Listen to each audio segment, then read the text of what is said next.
You mentioned removing mercury fillings. That can be dangerous. If someone wants to do that, what are some of the things that they need to know, and what are some of the safer ways to get that done?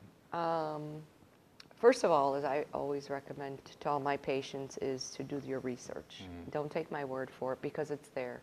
The federal government is loaded with research. That's where I did all my research. Okay. Yeah, the CDC and Agency for Toxic Substance and Disease Registry. That's where I started, because I wanted to see what they had to say, you know. And then I called the ADA and spoke with the head toxicologist. And, you know, so I went right to the top. I wasn't going to mess around. I wanted to know the truth, and that's where I found it. So that's where I had gotten all my information. And so that's what I would want somebody to do. I want them to go and understand fully what I'm all about informed consent. So you're required to look and read the website. We have books.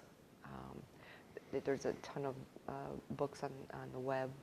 So educate yourself first and foremost before running out. Choosing a dentist to do it properly, I would say that that's going to depend on the state of health of the individual. I would not recommend a traditional dentist by any stretch of the imagination. I'm talking about a biological versus a holistic dentist. If you're, I mean, you really need to have the nutrition addressed. You need to see where you're at. You need to see if you're excreting or not. You know, you can tell that by a blood chemistry or the biofeedback machine. The one thing that we have to understand, and what you have to or what I try to impress upon people, is that when we shut the faucet off, you know, the body's going to go into a natural detox. It is going to start to release the stuff, and the problem is that the body's not prepared to handle all of what's coming from the fat, from the organs, from wherever it's hiding, into the bloodstream to be excreted. If your kidneys are a little weakened or your liver's not functioning, you don't have a high sulfur content, there's a lot of things that go into it. So you want to make sure it's not so much, I shouldn't say that, because it's equally as important to make sure that you remove it safely so you don't get an acute exposure.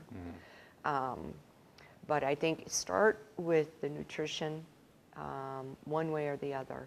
And I mean, I hear people say, oh, I'm healthy. Oh, I'm a vegan, I'm healthy. I'm like, show me your blood chemistry and the biofeedback. And then we can say that. Because a lot of us are not aware of what we are absorbing and what we aren't absorbing. If you have anything, if you have any ache, any pain, any memory problems, you should be able to get up every day like you did when you were 18 years old. I don't care how old you are. And if you're not, then there's a problem. And that can be fixed. So, barring any huge amounts of medical interventions, I mean, if they've got to you first, you know, then it's kind of harder to turn it around. But otherwise, I think that you can get back to health. So first, you have to do the research. Second, pick a dentist that's going to look at everything, not just remove the amalgam safely. They're going to address the entire safety issue of the office. You know, a lot of these doctors stopped using amalgams, but their offices are still intoxicated.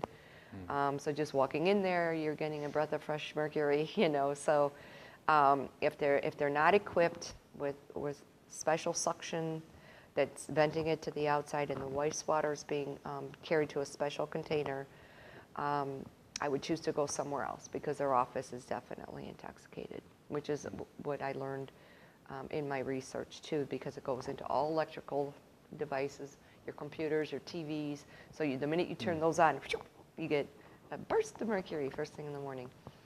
So, and then throughout the day.